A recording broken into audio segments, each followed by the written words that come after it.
under the group of Mr. Clarence Clyde Carandang with Dr. Alexis Pilione as advisor.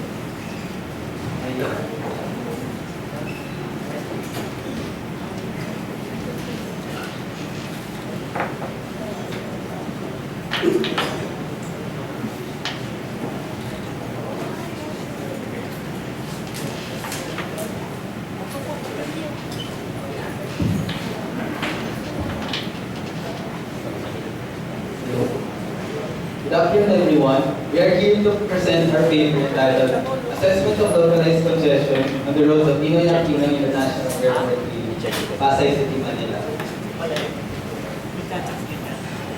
So for the problem setting, a brief background of this study. NAENP is located at Agus Avenue in Pasay, Manila. It serves flights that are not being operated in Terminal 1 because it was reported to reach its peak level of 7.7 million annual passengers back in 1997. And now Terminal 3 can accommodate up to 13 million passengers per year. NAEA is separated into two parts, the departures and the arrivals area. The arrivals area has 3 roads for private cars and another 3 lanes for the taxi, which they also call the access road. It has 2 parking facilities, the open parking surface and the multi-level parking building, providing space for 1,200 and 2,000 cars respectively. Another parking is also allotted only for the VIPs. So an exceptional volume of people access the road, and with that, there is a limited road access and lack of parking spaces. Also, queuing is also very perceivable along the road due to cars idling, exceeding the time window of no longer than 2 minutes. The main objective of this study is to assess and identify the factors that cause traffic congestion inside the arrival area. The specific objectives are to examine traffic flow characteristics, to analyze factors that cause congestion, to analyze parking characteristics for both parking facilities, and to propose parking fees policies, and to recommend further studies. For the methodology part, we use 4 data gathering methods for this paper. The first one is for license plate observation. We use 2 points for the terminal, the entrance and at the exit of the terminal itself. So at these 2 points, all the vehicles entering the points would record the time and the last 3 plate numbers of the vehicles that entered the point. And for the next method, we use this parking studies. For parking studies, we consider two parking areas, the multi-level and the open parking. So for the parking studies, we had for an interval of 1 hour, for the 12-hour duration of the data gathering, we recorded all the parked vehicles within these 2 areas and recorded their parking duration for the whole study. And next, we had vehicle volume count. So for vehicle volume count, we use 3 points. One is at the main entrance of the entering of vehicles, and the other 2 points would be for the 2 points of the license plate observation. So at these 3 points, we would record and tally all the vehicles entering these 3 points and exiting the terminal itself. And lastly, we conducted survey questionnaires. We handed out 500 survey questionnaires within the arrivals area of Terminal 3. So for the data presentation and analysis, so we analyzed the 3 roads of the arrivals area. The first road would be for the parking, open parking. It is shown that at 11 a.m. there are no vehicles entering the open parking. This means that at this time the parking is already full and there are no vehicles entering the parking. And there's queuing within this area. And the next part would be for the arrivals area.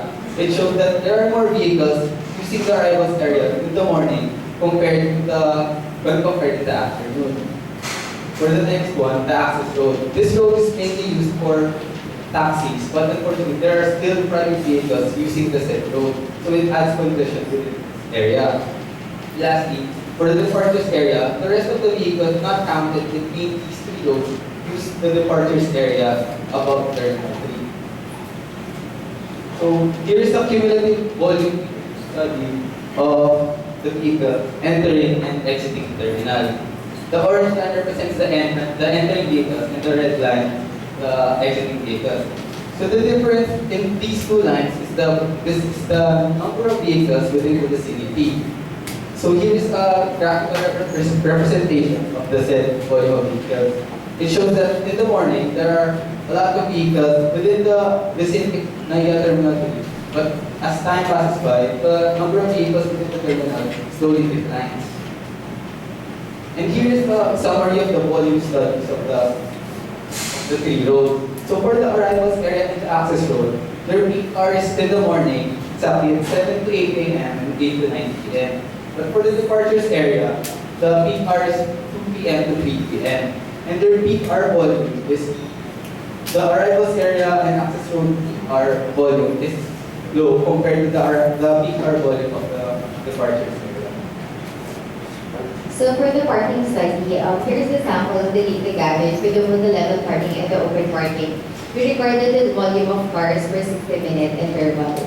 So with that, there was 27.98% of vehicles stayed and parked in the multi-level parking for 12 hours or more in the multi-level parking. While for the open parking, there was 10.08% of vehicles stayed and parked in the, for 12 hours or more.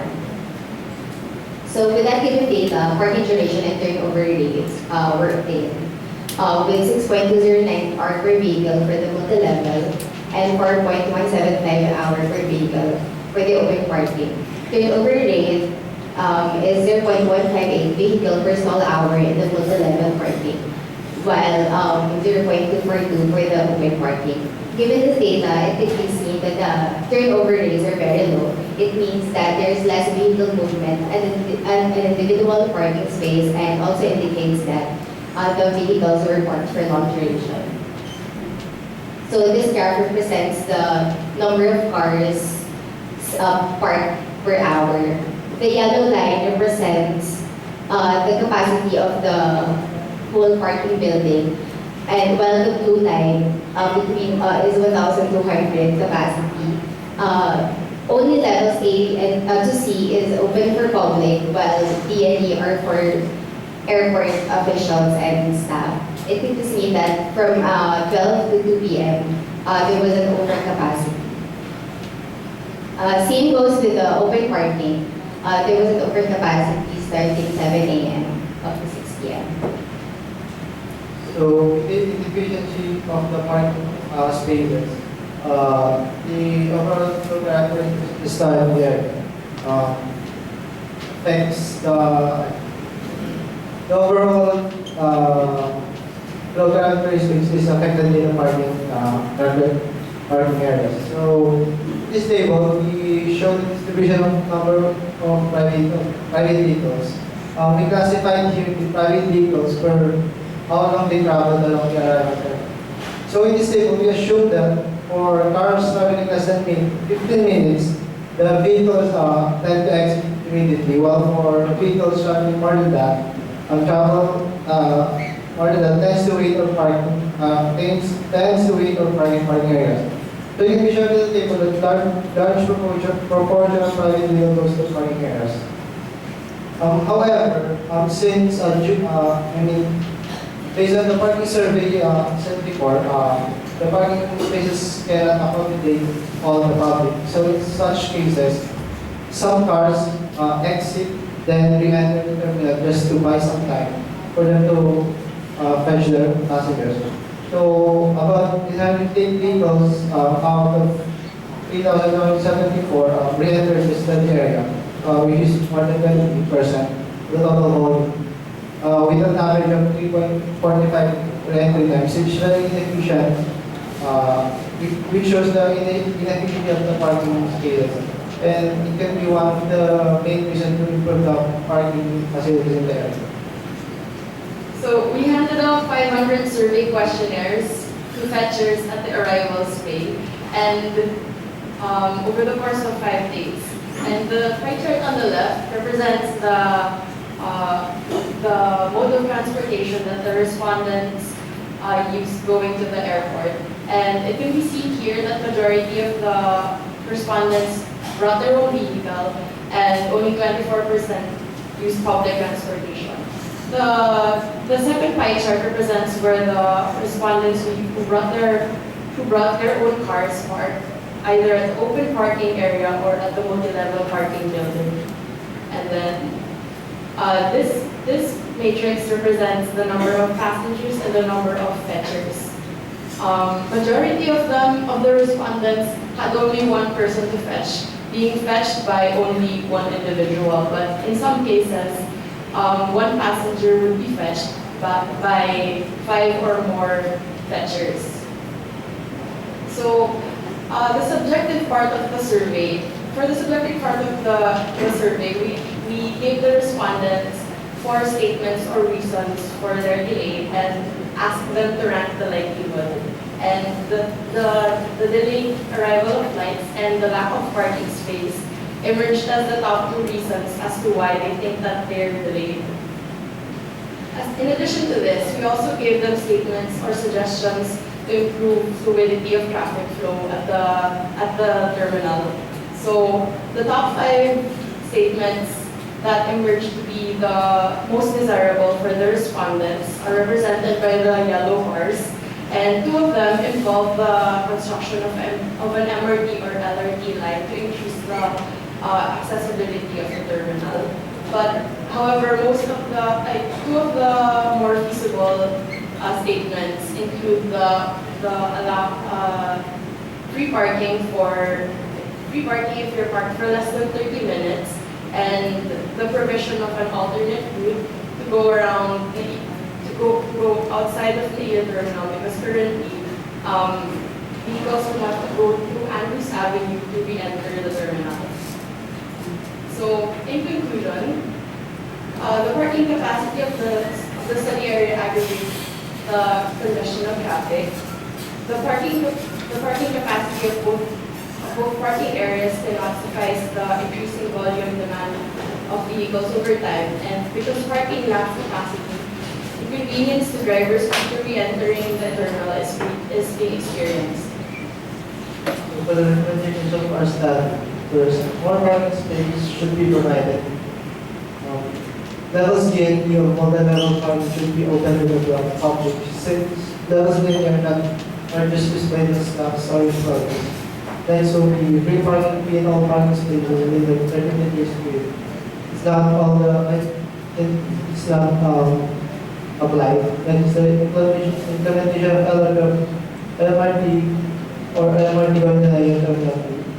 Next is the internal parking concept. We should be focused on considering the congestion within the program. And lastly, since we were not able to include it, there should be separated overnight parking. Okay, thank you very much. Okay, so let's see what happens. Any question? Yes, sir?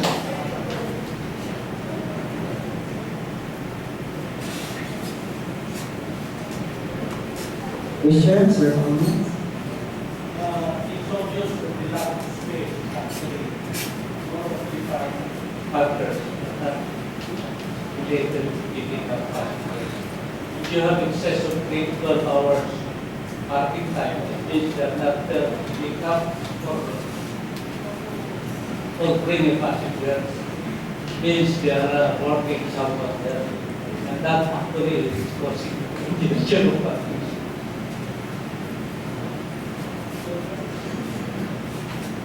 Well, that also related to my question that have you considered that the scenario that the Nigeria Terminal 3 terminal is actually operating like park and ride, that if they are park of overnight, have to pay them.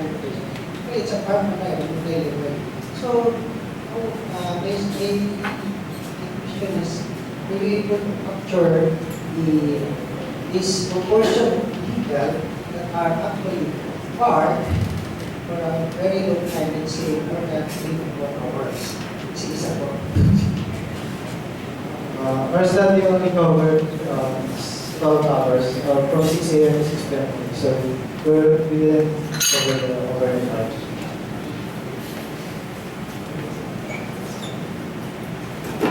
because maybe you just pass on information because we suggest in terms of physical or facility furniture. So we should be able to factor all the demand. Okay, so thank you very much.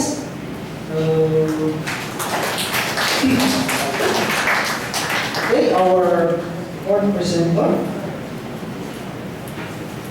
I will be presenting his paper entitled Implementing an Asset Valuation System for Local Roads in the Philippines.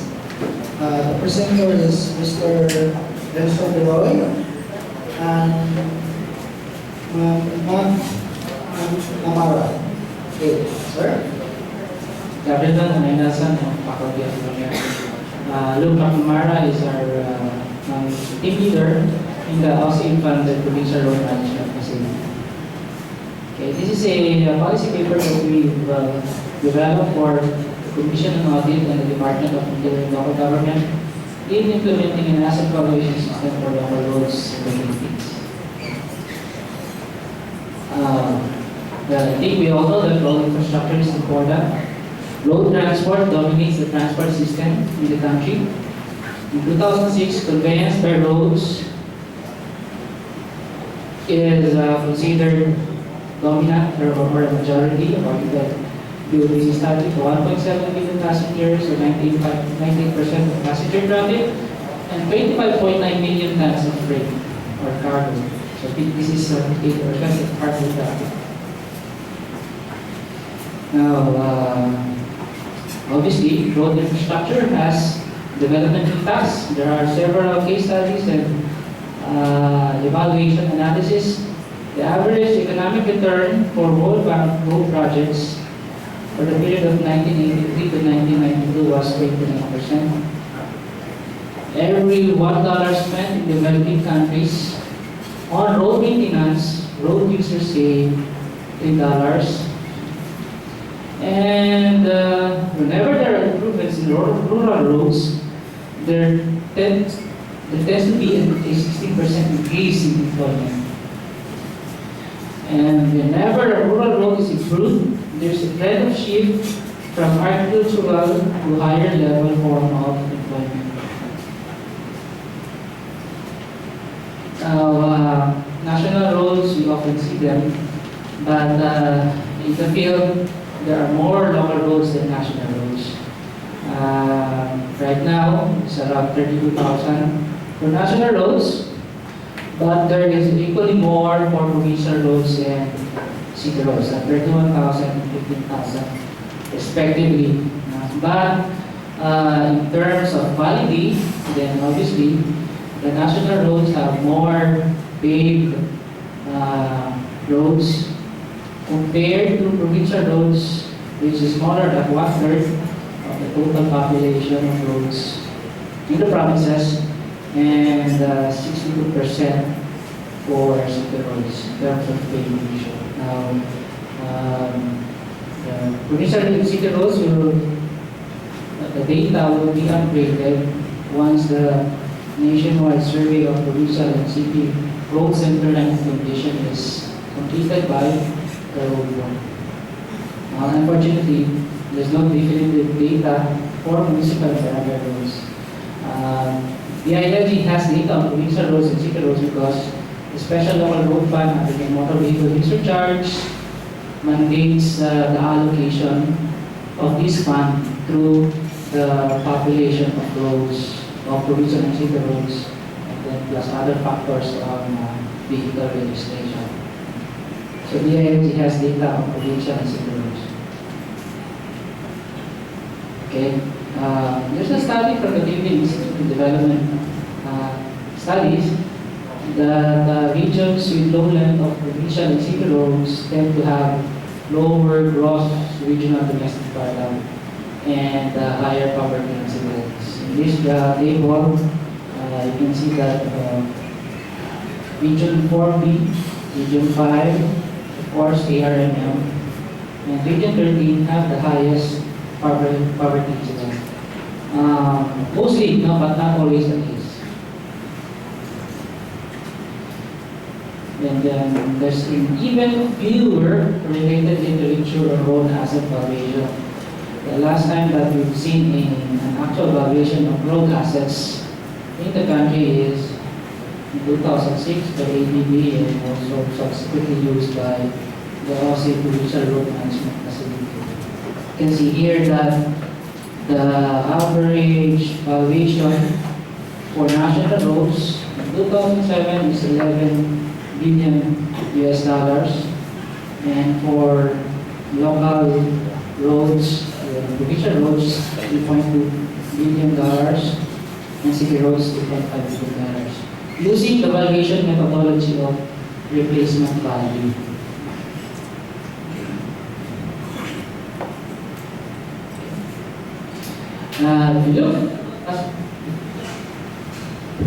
If you look at the road asset valuation in the country, there is a limited accounting guideline. The Commission audit in their national government accounting standards, they have a guideline that is limited. Road assets upon construction are debited to a construction in progress account, but this is eventually closed upon completion and transferred to an equity account. Now, as a result, road assets are no longer valued in the financial statements, but are only noted as public infrastructure in the financial statement. So, if the road assets are no longer treated as assets, but they are considered as expenses. So, if these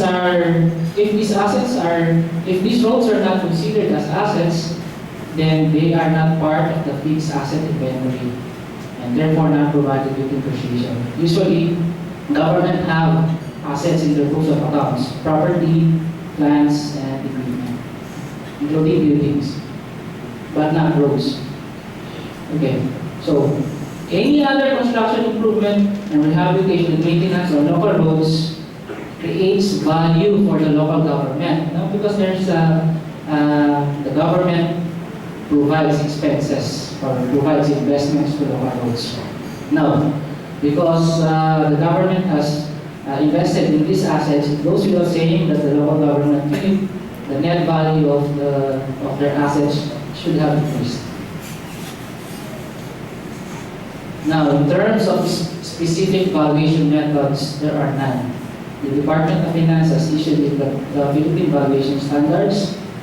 It prescribes the principles and concepts, best practices in valuation, and definitions on asset valuation, and even market-based valuation approach, sales comparison, income capitalization, and cost.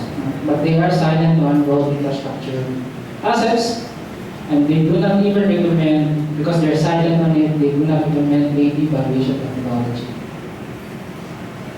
Okay. Let's look at the case of all the partner provinces of the project. The average total network is 567 kilometers with a core roads of 248 kilometers. But if you look at their road maintenance profile, they have an average expense for road maintenance of 26 million pesos. But the recommended maintenance is 57. So later here's a graph. And for road rehabilitation, the average expense is 23 million. But if you take into account the depreciation, it adds up to 200 million. So on the average,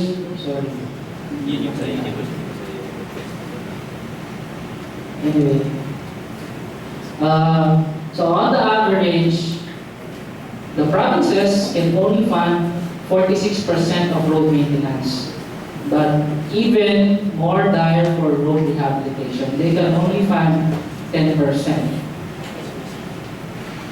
So on our calculation, provinces can only fund 17% of their mandates. We have to note that with the local government code, it decentralized the management of local roads from the national government to the local government. So, with the current provisions in the local government code, the provinces can only fund 17% of its mandate, based on our indicative calculation. Now, fortunately, we all followed our recommendation to some extent. So they implemented a local road asset valuation system. In 2015, that's 008 memorandum circular. They stated that the cost of the road shall be recognized as an asset when benefits flow to the LGU and you can ascertain the fair value of these cost items. So, the interpreted valuation method is the replacement cost for the construction or acquisition cost. Regular maintenance have been included as part of the cost, and even impairment losses or damages due to natural or disaster events and accumulated depreciation. Now, the COA mandates that all local governments should book 25% of their local road network by 2016, 50% by 2017, 75% by 2018, and finally, fully book their assets, 100% of their assets by 2019.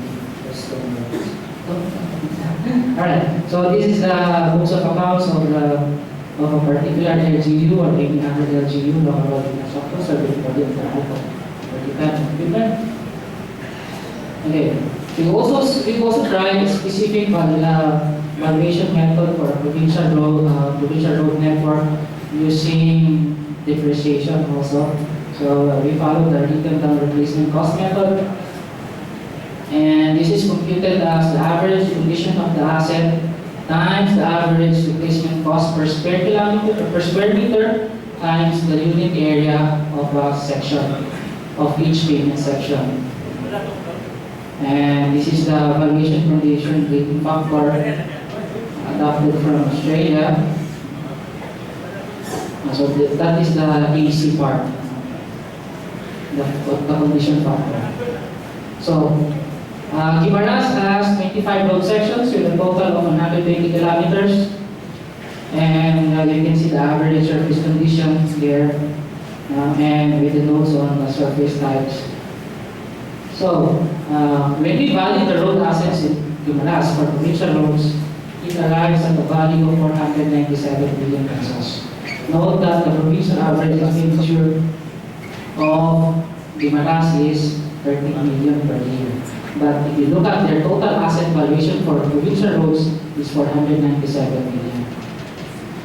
And following the depreciation, the strict depreciation method, we arrive at a 42 million pesos per year of annual depreciation for all of its provincial roads using the useful life of 20 years for concrete, 10 years for asphalt, and gravel, 5 years. Okay, so what now is the 497 million pesos of local road network valuation? If you look at the income of Guimaras, it's 385 million pesos. Surely, if you look at the LGU creditworthiness and the fiscal standing of Guimaras, this road asset valuation will improve the financial condition of the province of Guimaras. And in fact, if you look at the overall contribution of local governments in the GDP, it's 0.5% of the GDP. The overall contribution of income of local governments, which is around 700 billion pesos. So if we improve the financial standing of LGUs, it goes without saying that somehow GDP can be improved. So to conclude, to finalize, local road infrastructure have development impacts, although road asset valuation is still new, but local road asset valuation will help contextualize road investments, and local road asset valuation will help the LGU creditworthiness as a form of local financing risk measures, because there's only few, 11% national government guarantee and 20% debt ceiling on the allowable ratio. Future directions, there's the ILG program with 6.5 billion pesos in 2016. It includes asset management reforms such as road inventory and road master plan. But in 2017, they have proposed to include the road asset valuation system. So they will require these provinces and cities to at least book 25% of their normal road. And of course, in terms of policy directions, there really is no clear policy oversight from local road management. There are different agencies handling different local road projects. And the road bridge information system is critical in this valuation because it will automate the road condition inventory and it will automate the computation of the road asset valuation system. So this is an example of the road bridge information system currently launched in the BILG, and it automates the condition and surface inventory of provincial and city roads, as well as the required reports on road asset valuation. Thank you very much. Next, please. Okay, so the floor now is open for question, sir.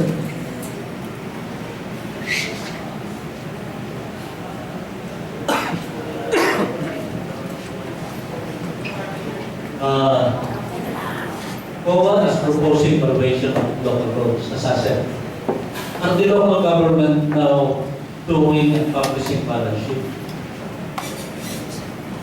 Yes, sir. They are? They have a statement of receipt and expenditures. Yeah, but that's different from balance sheet.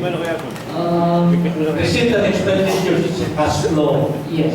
arrangement. Balance sheet is a stock level. I have not seen any of, even the PWH having a balance sheet. In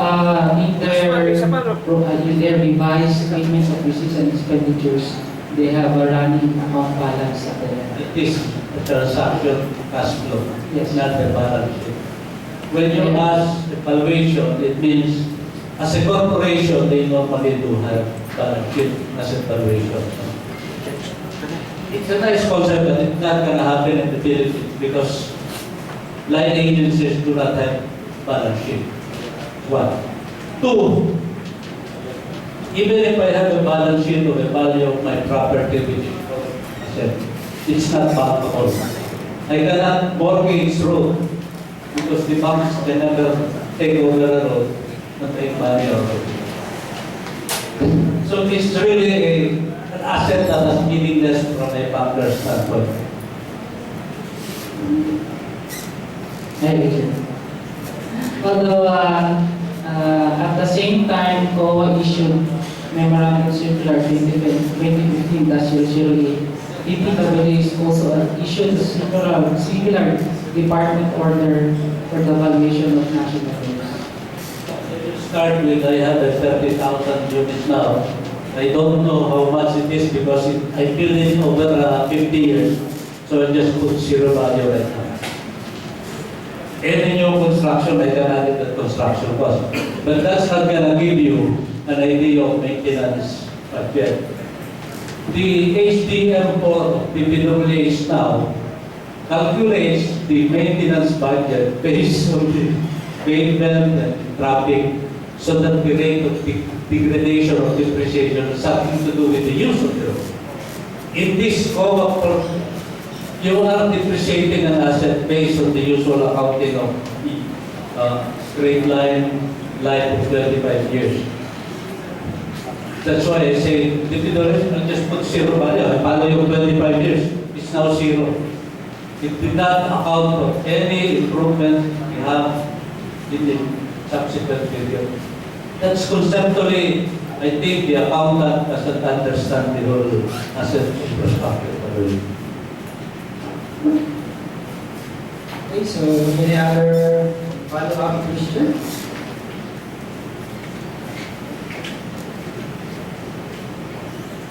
Okay, if not, thank you Mr. Harris on the right. Let's give a round of applause. Okay, so, but not the least. Okay, so our last presenter, the title of his paper is entitled Assessment of the Level of Service in the Chicken Area of the NAIA Terminal 3 using IATA standards. Let's all welcome Ms. Sido Ceres with her advisor, yours truly.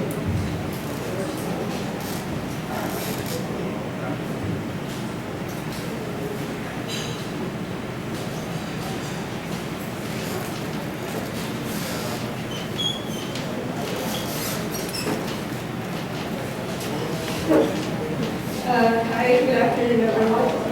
I'm Sarah, and I'll be presenting about the assessment of the level of service in the check-in area of the NCTS International Airport Terminal 3 in Seattle, Shores. And my advisor is Dr. Margo Su. In the current situation of NCTS Terminal 3, well, actually, NAIA has been deemed as an inferior entry point to the Asia Pacific, as stated by several studies. Furthermore, NAIA was also crowned as the worst airport in the world for 3 consecutive years, which is 2011 to 2013, and ranked 4th worst airport in the world last 2014. An efficient check-in area is essential to avoid the initial costs of delay that may prevent the passengers from boarding on time.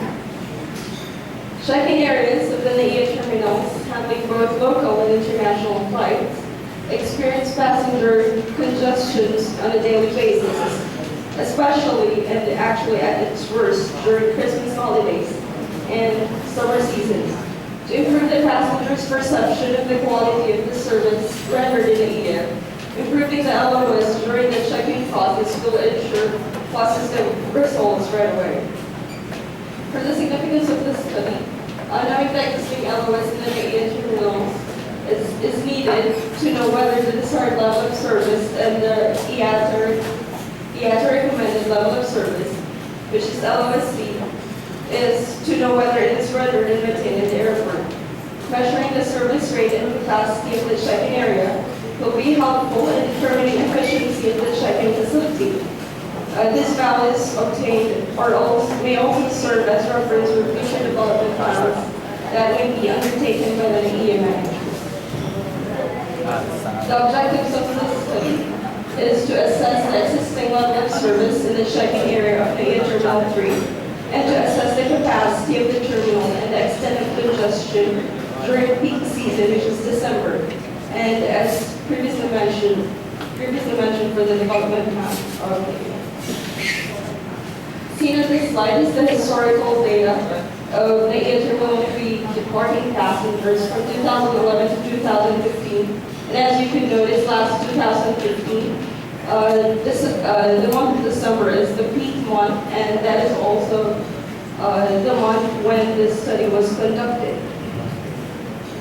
For the data gathering, the most number of overlapping flights were the one observed, and a video camera was installed as one of the methods to measure the average dwell time of the passengers, and also to look over as the survey is being conducted in the terminal. The arrival rate was measured every 10 minutes until the check-in counter has closed or the congestion has dissipated in the check-in alley. This framework from the IATA Airport Development Reference Manual 9th edition uses the percentage of passengers that use carts. And for this study, since most of the passengers use carts, the highlighted one is the one that is where this study was based on for space standards, which is high percentage of passengers using carts. And this is the level of service framework describing the LOS from A to E. And the IATA recommended level of service is LOSC because it renders good level of service and under economical conditions, whereas the flow is stable and the passengers are experiencing acceptable delay. For the results of the study, as observed during the study, the check-in island is they are separated by. They were assigned to different airlines, and as you can see, the Cebu Pacific Airline occupies most of the check-in islands, and only one check-in island for Cathay Pacific and Singapore Airlines. Philippine Airlines also handles one check-in island which is the last check-in island, E01 to E25. These are the pictures of the check-in island. As you could notice, in the D16, D29, and the lower part is occupied by Cebu Pacific and is the one experiencing most of the congestion in the check-in area.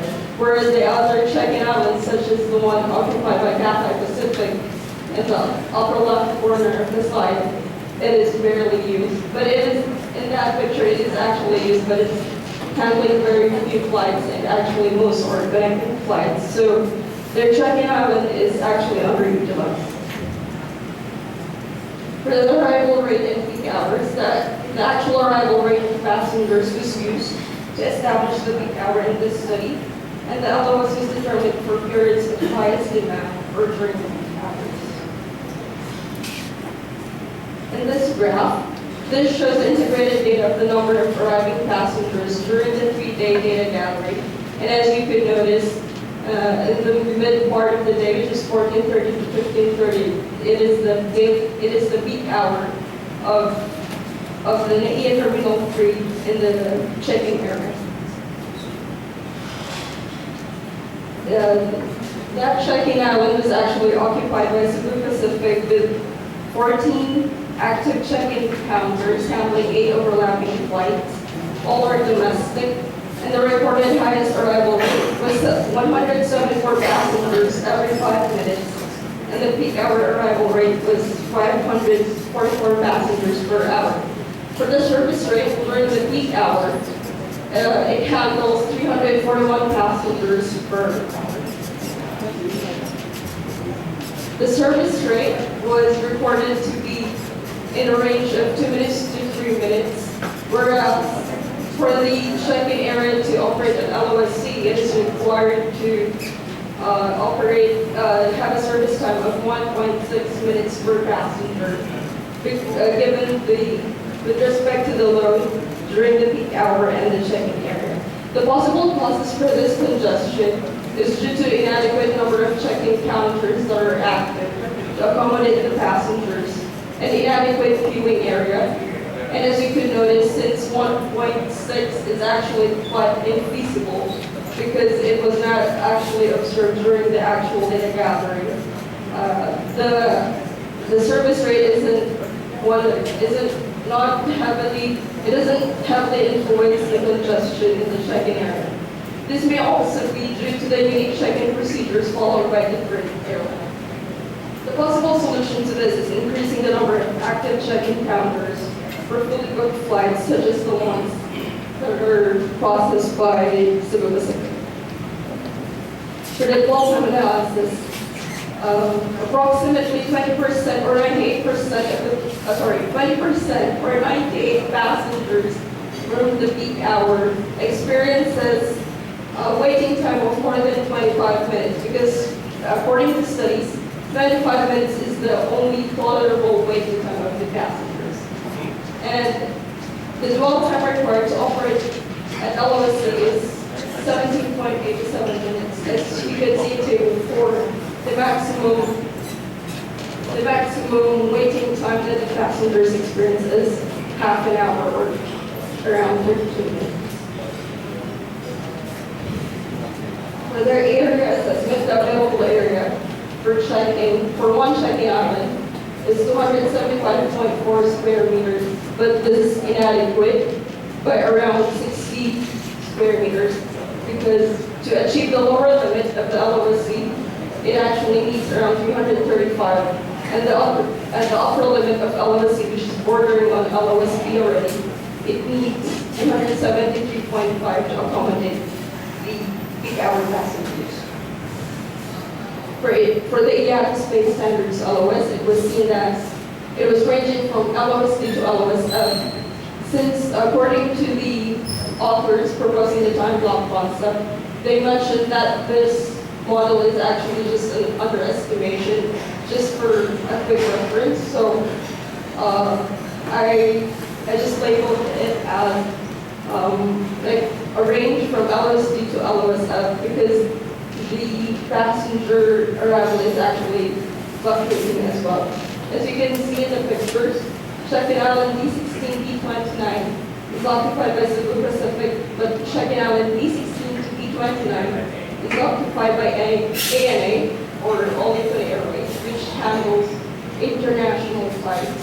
It does not, this isn't the peak hour check-in island, the ANA, but it is operating under LOSF because it is the number of check-ins counter is actually very limited, but their passenger count is really high. These are the LOS for each check-in island, since as mentioned before, each check-in island is assigned to each airline. And as you could notice, the All Nippon Airways in Cebu Pacific is operating around LOSF, whereas the Cathay Pacific, which occupies check-in island A01 to A16 for the entire day, they're actually operating at LOS8. The same as with Singapore Airlines operating at LOS8. For the capacity assessment, it shows that the capacity in the check-in area of Terminal 3 is inadequate for the peak hours, but it should be noted that there is an imbalance in the utilization of the check-in area because due to the previously mentioned causes. And the required capacity is 544 passengers per hour, but for the check-in area to operate at LOSC, the maximum capacity should only be around 530 passengers per hour. For the check-in counter assessment, it shows that the active check-in counters lacks around 17 counters. The check-in counter assessment for this study was based on the IATA methodology, which is dependent on the peak 30-minute demand, which is 315 passengers. And it shows that for this study, the number of check-in counters open to operate at LOSC should be 29. But as you can see, the only check-in counters open were 12 counters. And for the conclusion of this study, at peak hours, the check-in island exhibit insufficient capacity, insufficient area, and check-in counter. Overall, there is an imbalance in the utilization of the whole check-in area due to the airline-specific nature of the check-in island assignments. It is highly recommended that it should be equalized, and especially for airlines with fully booked and overlapping flights such as Cebu Pacific, to request for more check-in counters, especially during peak hours. These are my references, and thank you for listening.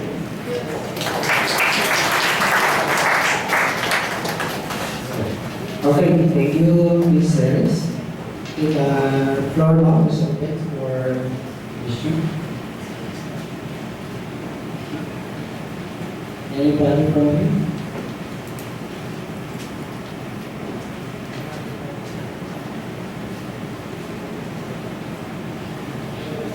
Blaming the airport management for the low level of service. But in your presentation, actually, they have no control. It's all the airlines. Although you have good service for Singapore Airlines and Cathay Pacific, Cebu Pac, very, very bad. And this has nothing to do with airport management. It's airline specific. If they want to save money, they lease smaller number of check-in counters because they pay by the counter per hour. So, how do you reconcile with your recommendation of airlines after profit? How can the airport management equalize it? But that's the following area. I actually recommend like Cebu Pacific to ask the NAIA management for more check-in counters. But just like what you said, the NAIA has no control with what the Cebu Pacific wants. So, but I think just for the sake of the NAIA terminal, I think for my opinion, I think the NAIA management should also look into this and actually ask Cebu Pacific or probably require them to take more check-in counters because they're really handling overlapping flights with very limited active check-in ground.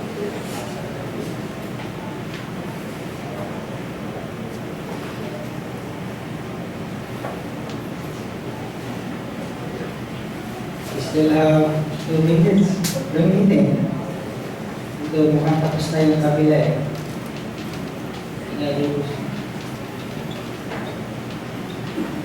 Okay, if not, so let's give a round of applause. So, that concludes our session for this afternoon under the Transport Planning Group. Okay, so, few announcements. Please stay for a while in this hall because in a few minutes we will have our concluding program. Thank you very much.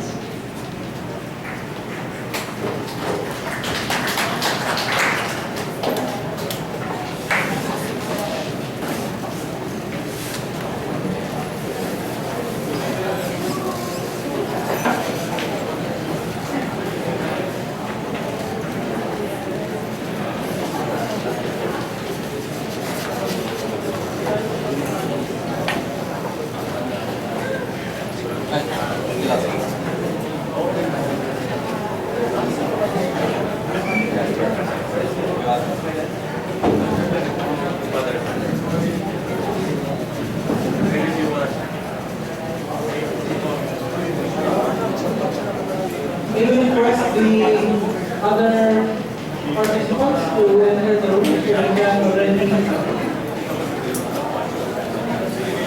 go on with the concluding session.